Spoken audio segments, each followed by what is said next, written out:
Hei, mina olen Henri, olen ettevõtja ja ühtlasi ka juht. Minu ettevõtted igapäevaselt nii projekteerivad uusi elektrivõrke kui ka analüüsivad olemasolevat elektrivõrkude seisukorda erinevates põnevates maailma kohtades. Näiteks, mul oli esialgne plaan seda videot salvestada meie Tallinna kodusest kontorist, kuid plaanid muutusid. Nüüd ma viibin hotellitoas Põhja-Makedoonias ning mõne tunni pärast juba kohtumisel Kosovos. Kuid see selleks. Tuleme juhtimise juurde. Minu jaoks juhtimine on lihtsustatult ettevõtte eesmärkide saavutamine läbi inimeste. Seda rõhk on inimestel. Ja mina isiklikult selles samas inimeste juhtimises olen päris kõvasti vigu teinud.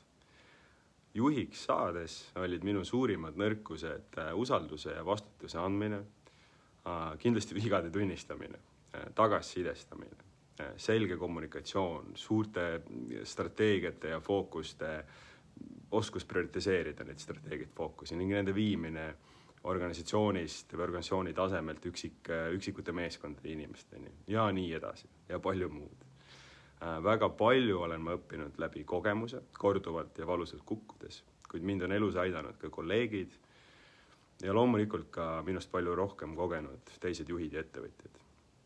Ja nii ma siis läbi kogetu ja õpitu olen ka siin, et loodetavasti ma suudan teistele juhtidele teha selle õppimiskõvera palju kiiremaks ja sujuvamaks. Üks küsimus, mis mulle meeldib endalt iga aasta küsida, iga aasta alguses, on see, et kui ma vaatan ennast aasta tagasi, kas ma olin rumal. Ja kui see vastus on ei, siis järelikult ma ei ole piisavalt õppinud. Ja nii ma kutsungi teid kõiki üles õppima, tulge ja saame koos paremaks juhtideks. Tšau!